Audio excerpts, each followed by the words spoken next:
청취자 여러분, 안녕하세요. 너무나도 자랑스러운 놀라운 우리 세대, 한강의 기적을 만든 산업화, 그 믿을 수 없는 전설 같은 이야기들을 만나보는 시간입니다.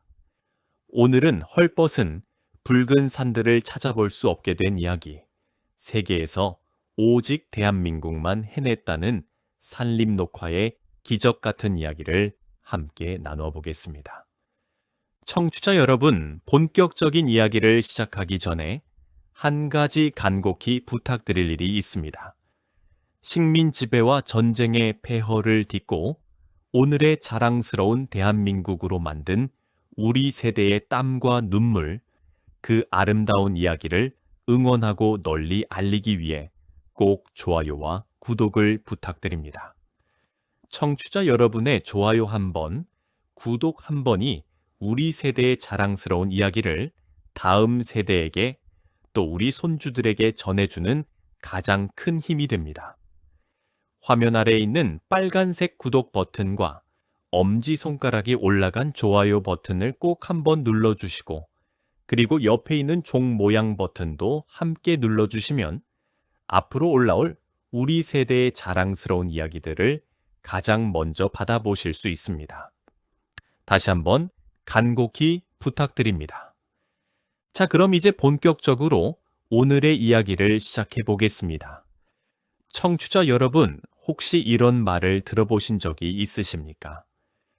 2차 세계대전이 끝난 뒤로 지구상에서 헐벗은 산을 다시 울창한 숲으로 되돌려 놓는 데 성공한 나라는 오직 대한민국, 우리나라 단 한 곳뿐이라는 이야기 말입니다. 이것은 누가 지어낸 이야기가 아닙니다. 우리가 스스로 잘났다고 자랑하는 말도 아닙니다. 이것은 바로 국제연합, 우리가 흔히 유엔이라고 부르는 그 국제기구가 그리고 전 세계의 수많은 산림학자들이 수십 년에 걸쳐 직접 눈으로 확인하고 자기들 입으로 인정한 엄연한 사실입니다. 국제연합 산하의 식량농업기구라는 아주 커다란 기구가 있습니다. 전 세계의 식량 사정과 농업과 임업을 담당하는 국제기구인데 이 기구에서 우리나라를 두고 이렇게 평가했습니다.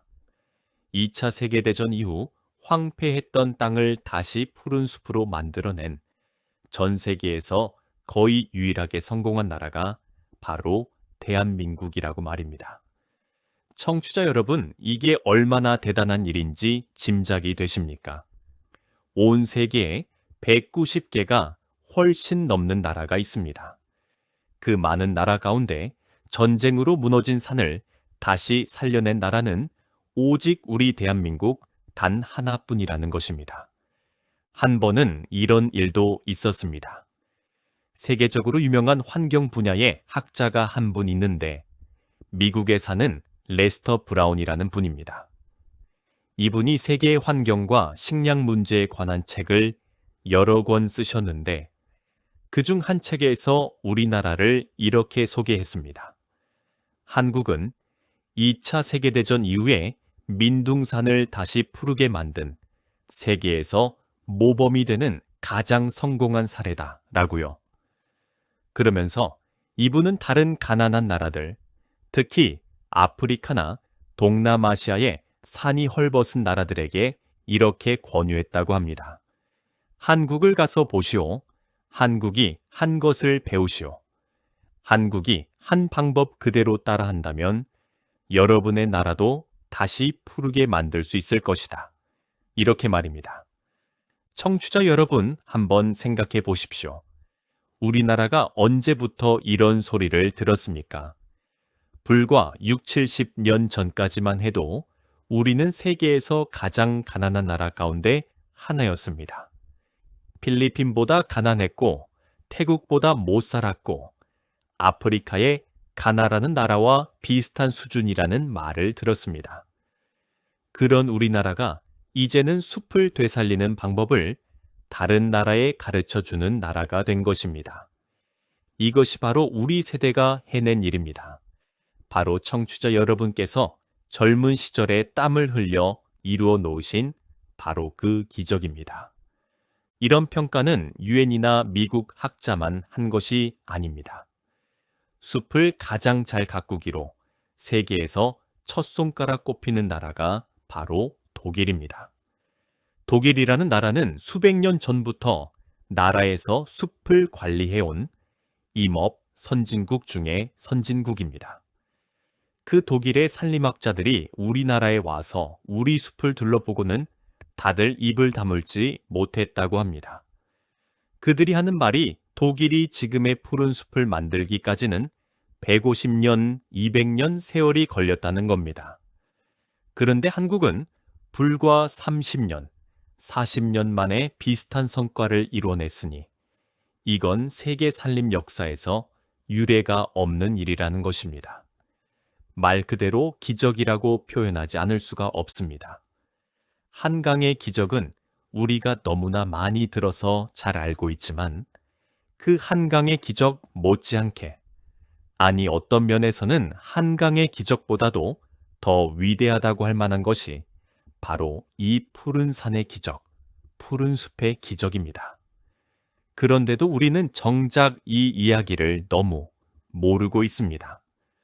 오늘 청취자 여러분과 함께 이 자랑스러운 우리의 이야기를 찬찬히 되짚어 보려고 합니다.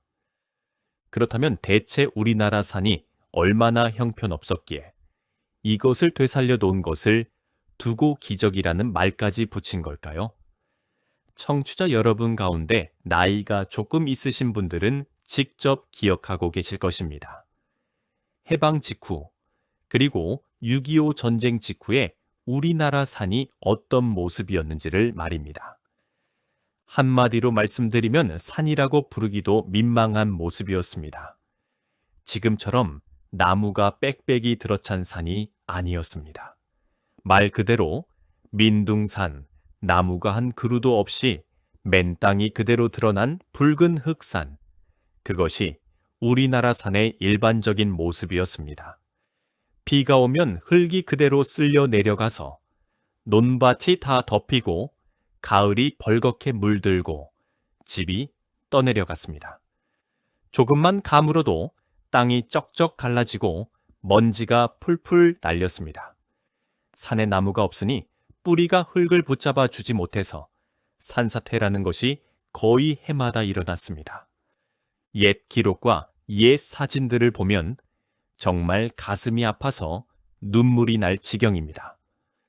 서울 북한산 같은 데도 지금은 얼마나 울창합니까? 그런데 옛날 사진 속 북한산은 민둥민둥한 바위산에 가까웠습니다.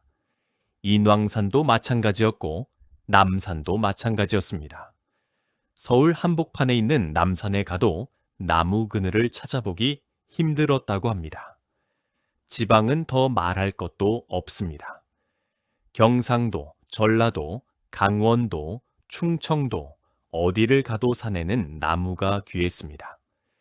겨우겨우 자라다가 어린 나무떼에 사람들이 땔감으로 베어다 쓰고 솔방울까지 긁어다 불쏘시개로 쓰는 통에 숲이 될 틈이 없었던 것입니다.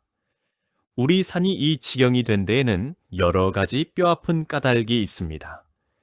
첫째는 일본 제국주의의 수탈입니다. 일본이 우리나라를 빼앗은 뒤에 35년 동안 우리나라 산에서 좋은 나무들을 마구 베어갔습니다. 압록강 근처에 울창했던 소나무숲, 백두대간의 전나무숲, 지리산의 거목들, 금강산의 울창한 숲, 이런 것들을 닥치는 대로 베어서 일본으로 가져갔습니다.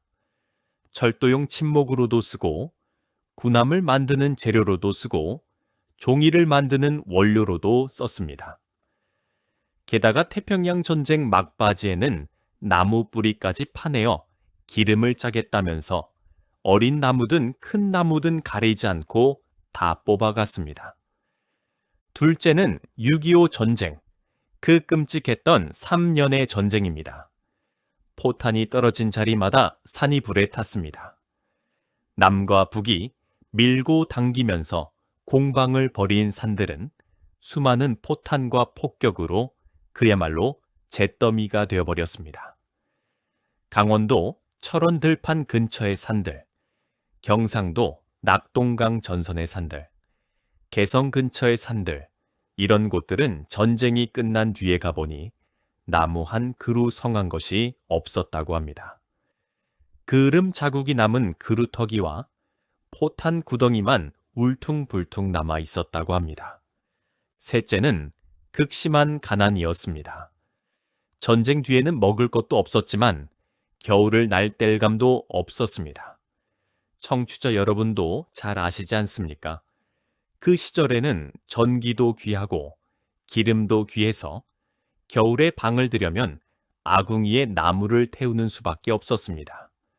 밥을 짓는 것도 나무로 불을 떼어야 했습니다. 사람들은 산에 올라가 낙엽을 긁고 가지를 주워오고 그것도 모자라서 어린 나무까지 베어왔습니다. 오죽하면 그 시절에는 산에 몰래 들어가 땔감을 해오는 것을 사는데 필요한 당연한 일처럼 여겼을 정도였습니다. 이러니 산이 남아날 리가 없었습니다. 그 당시 외국 전문가들이 한국에 와서 우리 산을 보고 뭐라고 했는지 아십니까? 한국의 산은 이미 죽은 땅이다. 이 땅에서는 숲이 다시 살아나지 못한다. 이렇게 절망적으로 평가했다고 합니다. 세계은행이라고 돈을 빌려주는 아주 큰 국제기구가 있는데 이 세계은행의 전문가들도 한국에는 산림복구 사업에 돈을 빌려줄 수 없다. 왜냐하면 그 땅에서는 나무가 다시 자라지 않을 것이기 때문이다. 이렇게 말했다고 합니다. 심지어 어떤 유엔 전문가는 한국의 산을 살리려면 적어도 200년은 걸릴 것이다. 라고 단언했다고 합니다. 그런데 청취자 여러분, 지금 우리나라 산을 한번 보십시오. 그 절망적인 진단을 받았던 민둥산, 붉은 산들이 지금 어떻게 변해 있습니까? 어디를 가도 짙푸른 숲입니다. 봄이면 연두빛이 온 산을 뒤덮고, 여름이면 짙은 초록이 넘실거리고, 가을이면 빨갛고 노랗게 단풍이 불타오르고, 겨울이면 소나무 사이사이로 눈이 쌓입니다. 이것이 200년이 걸린다고 했던 일을 우리가 3, 40년 만에 해낸 결과입니다. 숫자로 한번 살펴보면 더 놀랍습니다. 숲이 얼마나 울창한지를 재는 단위가 있는데 쉽게 말씀드리면 어떤 넓이 안에 나무가 얼마나 많고 얼마나 굵은가를 합쳐서 재는 것입니다. 이것을 나무에 쌓인 양, 인목축적이라고 부릅니다. 1950년대 우리나라의 이 인목축적은 거의 바닥 수준이었습니다. 숫자로 따져보면 거의 빈 땅에 가까웠다고 보시면 됩니다. 그런데 이것이 지금은 어떻게 되었을까요?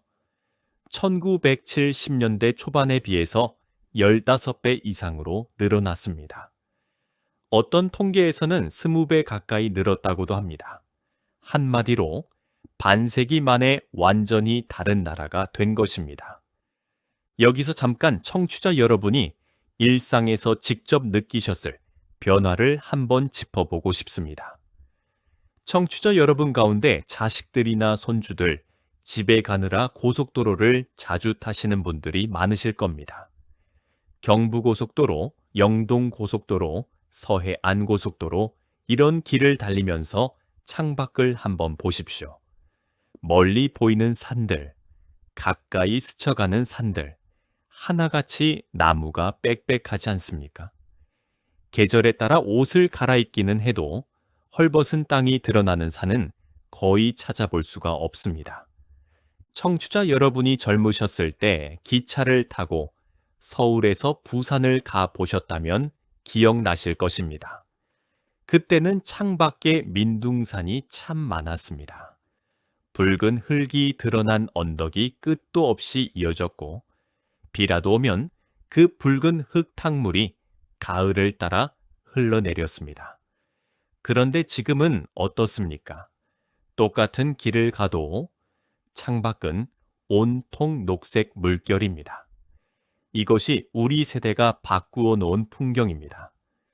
변화는 풍경에만 있는 것이 아닙니다. 숲이 살아나니까 그 숲을 집으로 삼는 동물들이 돌아오기 시작했습니다. 청취자 여러분, 혹시 이런 소식 들어보셨습니까? 한동안 우리나라에서 거의 사라졌다고 여겨졌던 수달이 요즘은 서울 한강에서도 목격되고 있다는 소식 말입니다. 팔당댐 주변, 그리고 한강 밤섬 부근에서 수달이 헤엄쳐 다니는 모습이 카메라에 찍히곤 합니다. 수달이라는 짐승은 물이 맑고 먹이가 되는 물고기가 많고 주변 숲이 우거진 곳에만 삽니다. 이 세 가지가 다 갖춰져야 사는 아주 까다로운 동물입니다. 그런 수달이 돌아왔다는 것은 우리나라 숲과 물이 그만큼 살아났다는 뜻입니다. 지리산에는 반달 가슴곰이 돌아왔습니다. 가슴팍에 하얀 반달 무늬가 있다고 해서 반달 가슴곰이라고 부르는 이 곰은 한때는 우리나라에서 거의 멸종되다시피 했습니다. 몇십 년 전까지만 해도 야생에서 이 곰을 본다는 건 불가능에 가까운 일이었습니다. 그런데 몇 해에 걸쳐 나라에서 공을 들여 복원 사업을 벌인 결과 지금은 지리산 깊은 숲속에서 반달 가슴곰들이 자유롭게 살아가고 있습니다. 그 수가 벌써 100여 마리에 가깝다고 합니다. 이것도 결국은 숲이 살아났기 때문에 가능한 일입니다. 곰이 숨고 먹이를 구할 넓고 깊은 숲이 있어야만 곰이 살 수 있는 것입니다. 그뿐만이 아닙니다. 우리나라 산에는 산양이라는 아주 귀한 짐승이 살고 있습니다. 설악산, 오대산, 월악산, 이런 험한 산에 살고 있는 천연 기념물입니다. 한때는 밀렵과 서식지 파괴로 거의 사라질 뻔했는데 지금은 그 수가 차츰 늘어나고 있습니다.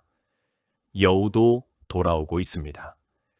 소백산에서는 여러 해 전부터 여우를 풀어 키우는 복원 사업이 진행되고 있는데 이제는 여우들이 스스로 새끼를 낳고 산속을 자유로이 누비고 다닌다고 합니다. 담비라는 귀여운 짐승도 살기라는 들고양이 비슷한 짐승도 우리 숲 곳곳에서 살아가고 있습니다. 공기도 맑아지고 물도 깨끗해졌습니다. 청취자 여러분, 댁 가까이에 있는 산에 한번 올라가 보십시오. 나무십 사이로 햇살이 부서져 내리고 낙엽 밟는 소리가 바스락거리고 이름 모를 새들이 지저귀입니다. 봄이면 진달래와 삼벚꽃이 피고 가을이면 청량한 숲 향기가 가슴에 스며듭니다. 이런 숲이 우리 곁에 있다는 것, 이것이 그냥 하늘에서 뚝 떨어진 선물이 아닙니다. 우리 세대가 땀을 흘려 만들어낸 바로 우리의 작품입니다. 청취자 여러분, 여기까지 듣고 계시는 것만으로도 저는 정말 감사드리고 싶습니다. 한 번 더 간곡히 부탁드립니다. 식민 지배와 전쟁의 폐허를 딛고 오늘의 자랑스러운 대한민국으로 만든 우리 세대의 땀과 눈물, 그 아름다운 이야기를 응원하고 널리 알리기 위해 꼭 좋아요와 구독을 부탁드립니다. 이 영상 하나가 우리 자손들이 우리 세대를 자랑스럽게 여기게 만드는 소중한 씨앗이 될 것입니다. 청취자 여러분의 따뜻한 손길, 좋아요 한번, 구독 한번 꼭 부탁드립니다.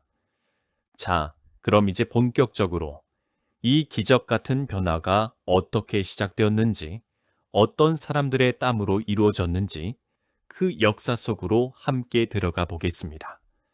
우리나라 산림녹화의 역사를 이야기하자면 먼저 한 가지 짚고 넘어갈 일이 있습니다.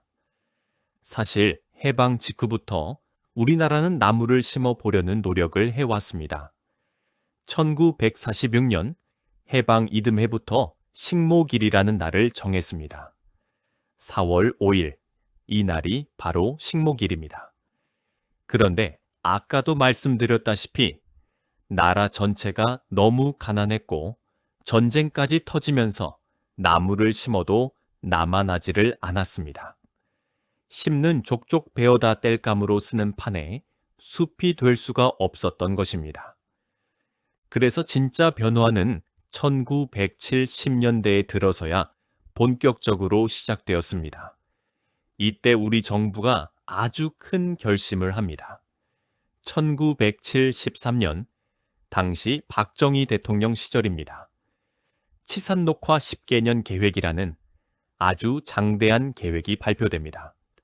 쉽게 풀어 설명드리면 10년 안에 우리나라 산을 모두 푸르게 만들겠다는 국가 차원의 대공사 선언입니다. 이 계획이 얼마나 규모가 컸느냐 하면요. 당시 정부 예산의 상당 부분을 산림녹화에 쏟아붓기로 했습니다. 그리고 산림청이라는 기관을 아예 내무부 아래로 옮겼습니다.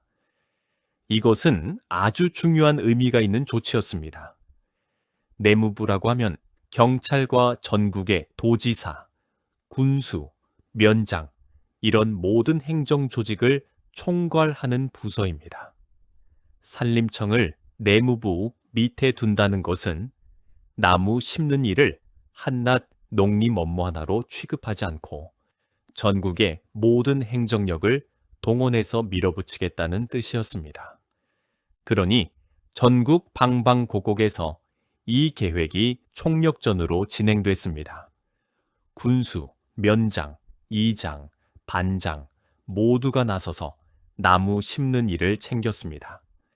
학교에서는 아이들에게도 나무 심기를 가르쳤고 군대에서는 군인들이 나와서 산에 올라갔고 관공서 직원들은 주말에도 묘목을 들고 산으로 향했습니다. 그런데 말씀드렸다시피 외국의 국제기구들은 이 계획에 대해서 아주 회의적이었습니다. 돈을 빌려주기를 망설였습니다. 세계은행도 주저했고 다른 국제 원조 기관들도 의심의 눈초리를 보냈습니다. 왜냐하면 그때까지 전 세계 어느 나라도 이런 식의 대규모 산림녹화에 성공한 예가 없었기 때문입니다. 필리핀도 실패했고 인도네시아도 실패했고 아프리카 여러 나라들도 다 실패했습니다. 그들이 보기에 한국만 성공한다는 건 상상하기 어려운 일이었던 것입니다. 국제기구 사람들이 이런 말을 했다고 합니다. 심는 건 심을 수 있다. 그런데 심은 나무를 누가 지킬 것이냐. 한국 사람들은 지금도 산에 올라가 땔감을 해오고 있지 않느냐. 그 사람들이 내일 당장 심은 나무를 베어가면 어떻게 할 것이냐. 이렇게 아주 현실적인 걱정을 했던 것입니다. 이 걱정은 사실 맞는 말이기도 했습니다. 그래서 우리 정부와 국민은 나무를 심는 일과 함께 나무를 베지 않아도 되도록 만드는 일을 동시에 진행했습니다. 이것이 아주 중요한 대목입니다. 그냥 나무만 심은 것이 아니라 사람들이 더 이상 나무를 땔감으로 쓸 필요가 없도록 연료 문제를 해결해 나갔던 것입니다. 대표적인 것이 연탄입니다. 연탄이라는 건 석탄 가루를 뭉쳐서 만든 구멍이 숭숭 뚫린 까만 덩어리입니다. 청취자 여러분도 기억하실 것입니다. 구공탄 시절을 말입니다. 나라에서 전국에 연탄 공장을 짓고 탄광을 개발해서 값싸게 연탄을 공급했습니다. 이 연탄 덕분에 사람들은 더 이상 산에 올라가 나무를 할 필요가 없게 되었습니다. 아궁이 대신 연탄 아궁이, 연탄 보일러가 들어섰습니다. 부엌에는 석유골로가 놓이고 나중에는 가스레인지가 들어섰습니다. 이런 연료혁명이 사실은 산림녹화를 가능하게 만든 숨은 공신이었습니다. 동시에 국민들에게는 아주 강력한 계몽운동이 펼쳐졌습니다. 산에 가서 함부로 나무를 패면 법으로 처벌받는다. 낙엽도 긁어오면 안 된다. 이렇게 아주 엄하게 단속을 했습니다. 산림계라는 조직이 마을마다 만들어져서 동네 사람들끼리 서로 산을 지키도록 했습니다. 입산 통제라는 것을 해서 봄철에는 아예 산에 들어가지 못하도록 막기도 했습니다. 이 모든 것이 종합적으로 맞물렸기 때문에 심은 나무가 살아남을 수 있었던 것입니다. 1973년부터 시작된 제1차 치산 녹화 10개년 계획은 예상보다 빨리 목표를 달성했습니다. 원래 10년 계획이었는데 6년 만에 처음 세운 목표를 넘어서 버렸습니다. 그래서 곧바로 제2차 치산 녹화 10개년 계획이 1979년부터 시작됩니다. 제2차 계획에서는 단순히 나무 수만 늘리는 것이 아니라 경제적으로도 쓸모 있는 좋은 나무, 풍경도 아름다운 숲을 만드는 데 공을 들였습니다. 이 두 차례의 10개년 계획을 거치면서 우리나라 산은 완전히 다른 모습으로 바뀌게 됩니다. 그런데 청취자 여러분, 여기까지 제가 말씀드린 건 숫자와 제도 이야기입니다. 이건 사실 이야기의 절반밖에 안 됩니다. 진짜 감동적이고 진짜 놀라운 이야기는 이 모든 일을 몸으로 해낸 사람들의 이야기입니다. 이제부터 그 이야기를 해보겠습니다. 먼저 한 분을 소개해드리고 싶습니다. 현신규 박사라는 분입니다. 임업 분야에서 일하신 분인데 쉽게 말씀드리면 나무 박사입니다. 이분이 우리나라 산림녹화 역사에 남긴 공이 정말 큽니다. 이분이 무슨 일을 하셨느냐 하면 우리나라 땅과 기후에 잘 맞는 새로운 소나무 품종을 만들어내신 분입니다. 우리가 흔히 알고 있는 소나무는 조선 소나무, 우리 땅에서 자라는 토종 소나무입니다. 그런데 이 소나무는 잘 자라기는 하지만 속도가 느립니다. 특히 산이 다 망가진 황폐한 땅에서는 잘 살지 못합니다. 그래서 현신규 박사는 미국에서 들여온 리기다 소나무와 우리나라 테다 소나무를 교배해서 새로운 잡종 소나무를 만들어냈습니다. 이것을 리기테다 소나무라고 부릅니다. 이 소나무는 척박한 땅에서도 잘 자라고 자라는 속도도 빠릅니다. 우리나라 민둥산을 초록으로 덮는데 이 나무의 공이 정말 컸습니다. 현신규 박사는 이 일을 어떻게 해내셨을까요? 그냥 연구실에 앉아서 해낸 게 아닙니다. 직접 산과 들판을 돌아다니면서 수없이 많은 실험을 반복하셨습니다. 해마다 수천 수만 그루의 묘목을 심어보고 그 중에서 잘 자라는 놈만 골라내고 다시 그것을 교배해서 또 심어보고 이런 과정을 20년, 30년 반복하셨다고 합니다. 한 사람의 이런 꾸준한 집념이 결국 우리나라 산의 모습을 바꾸어 놓았습니다. 이런 분이 어디 한두 분이겠습니까? 수많은 임업 연구자들, 산림청 공무원들, 도청과 군청의 산림과 직원들이 일생을 나무와 함께 살았습니다. 이분들은 대부분 이름도 얼굴도 잘 알려지지 않았습니다. 그저 묵묵히 자기 맡은 자리에서 산에 오르고 또 올라 심고 또 심었습니다. 한 산림청 공무원분의 이야기를 들어보면 가슴이 뭉클합니다. 이분은 강원도 어느 군청의 산림과에서 평생을 일하신 분인데 봄이면 묘목을 심으러 다니고 여름이면 산불 감시를 하고 가을이면 병충해가 있는지 살피고 겨울이면 다음 해에 심을 계획을 세우느라 바쁘셨다고 합니다. 아들한테 변변히 용돈 한 번 주지 못하고 집에 들어오는 시간보다 산에 올라가 있는 시간이 더 많았다고 합니다. 그런 이분이 나중에 정년퇴직을 하고 자기가 젊은 시절에 심었던 산에 올라가 보셨는데 그 민둥산이 빽빽한 숲으로 변해 있는 것을 보고 그 자리에서 한참을 우셨다고 합니다. 평생을 바친 보람이 눈앞에 숲이 되어 있으니 그 감격이 오죽했겠습니까? 그리고 무엇보다도 청취자 여러분, 이 기적을 만든 가장 큰 주인공은 바로 평범한 국민들이었습니다. 새마을 운동, 기억하시지요? 새마을 운동 노래가 마을마다 울려 퍼지던 시절, 사람들은 그 노래에 맞춰 새벽부터 일어나 산에 올라갔습니다. 남자들은 삽과 곡괭이를 메고 오르고, 여자들은 묘목이 담긴 광주리를 머리에 이고 올랐습니다. 봄철이 되면 학교에서도, 관공서에서도, 회사에서도, 군부대에서도 모두가 묘목을 하나씩 들고 산에 올라갔습니다. 그 풍경은 정말 장관이었다고 합니다. 나무 심기뿐만이 아닙니다. 나무를 심은 뒤에 잘 자라도록 돌보는 일이 훨씬 더 힘든 일이었습니다.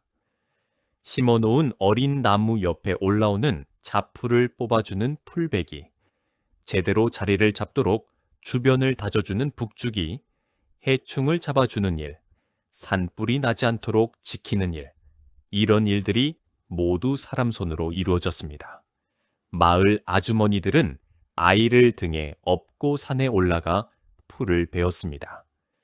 할아버지들은 관절이 쑤셔도 지팡이를 짚고 산을 돌며 나무 상태를 살폈습니다. 특히 여성들의 수고가 컸습니다. 남정네들은 공장으로 도시로 돈을 벌러 떠난 시골에서 남아있는 아주머니들과 할머니들이 밭일, 집안일에다가 산 가꾸는 일까지 도맡아 했습니다. 이분들이 없었다면 우리 산이 지금처럼 되지 못했을 것입니다. 한 번은 이런 일도 있었다고 합니다. 어느 시골 마을에서 할머니들 여럿이 모여서 묘목을 심고 내려오는데 한 할머니가 문득 이런 말씀을 하셨답니다. 내가 심는 이 나무는 내 살아생전에는 다 못 크겠지. 그래도 괜찮다. 내 손주들 살 때 이 나무가 커서 그늘이 되어줄 테니까. 청취자 여러분, 이 한마디에 담긴 마음이 얼마나 깊습니까? 자기 세대가 아니라 자식 세대, 손주 세대를 위해서 지금 땀을 흘리는 것. 이것이 바로 우리 세대가 가졌던 그 놀라운 마음입니다. 또 이런 이야기도 있습니다. 사방사업이라는 것이 있었습니다. 사방이라는 건 네 방향을 모두 막는다는 뜻입니다. 산사태가 잘 나는 곳, 비가 오면 흙이 쓸려 내려가는 골짜기 같은 곳에 돌을 쌓아 둑을 만들고 흙이 흘러내리지 않도록 풀을 심고 그 위에 나무를 심는 일입니다. 이것이 얼마나 고된 일이었는지 해본 사람만 안다고 합니다. 산빛 아래 돌을 하나하나 나르고 그것을 차곡차곡 쌓고 그 사이에 흙을 채우고 묘목을 심고 이 일을 해본 분들은 그때 고생한 이야기를 하시면 눈시울을 붉히십니다. 그래도 그 일을 했기 때문에 오늘날 비가 아무리 쏟아져도 산이 무너지지 않는 것입니다. 이름도 알려지지 않은 수많은 농민들, 수많은 아주머니들, 수많은 학생들, 수많은 군인들, 수많은 공무원들, 이분들이 모두 조금씩 손을 보태서 그 거대한 푸른 숲을 만들어낸 것입니다. 한 사람 한 사람은 아주 작은 일을 했을지 몰라도 그것이 수백만 수천만 명의 손길이 되어 합쳐지니 결국 나라 전체를 뒤덮는 숲이 되었습니다. 청취자 여러분도 혹시 그 시절에 어디선가 나무 한 그루라도 심어 보신 적이 있으십니까? 그렇다면 청취자 여러분께서 심으신 바로 그 나무가 지금 어느 산자락에서 크고 울창한 어른 나무가 되어 있을지도 모릅니다. 이 얼마나 가슴 벅찬 일입니까? 자, 이쯤에서 청취자 여러분께 다시 한번 간곡히 부탁드립니다.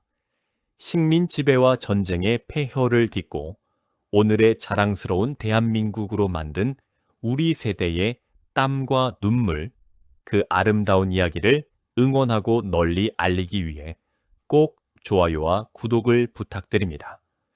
우리 할아버지 할머니 세대가 이 나라에 남긴 가장 큰 유산 가운데 하나가 바로 저 푸른 숲인데 정작 많은 사람들은 이 이야기를 잘 모릅니다. 청취자 여러분의 좋아요와 구독 한 번이 이 이야기를 더 많은 사람에게 특히 우리 자식들과 손주들에게 전해주는 데에 정말 큰 힘이 됩니다. 아직 구독을 안 하신 분이 계시다면 지금이라도 꼭 좋아요와 구독, 그리고 알림 설정까지 함께 해주시기를 간곡히 부탁드립니다. 자, 그럼 이제 마지막으로 우리 숲이 얼마나 소중한지, 왜 우리가 이 숲을 끝까지 지켜야 하는지, 그리고 이 이야기가 왜 우리 세대가 손주들에게 두고두고 자랑할 만한 이야기인지 함께 정리해 보겠습니다.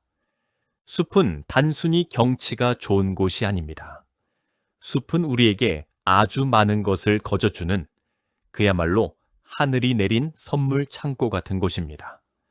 먼저 숲은 공기를 깨끗하게 해줍니다. 나무는 사람이 내뿜는 이산화탄소를 빨아들이고 대신 사람에게 꼭 필요한 산소를 만들어냅니다. 우리가 들이마시는 이 공기의 상당 부분은 사실 저 숲에서 만들어져 오는 것입니다. 큰 나무 한 그루가 사람 네 사람이 1년 내내 숨쉬기에 필요한 산소를 만들어낸다는 연구도 있습니다.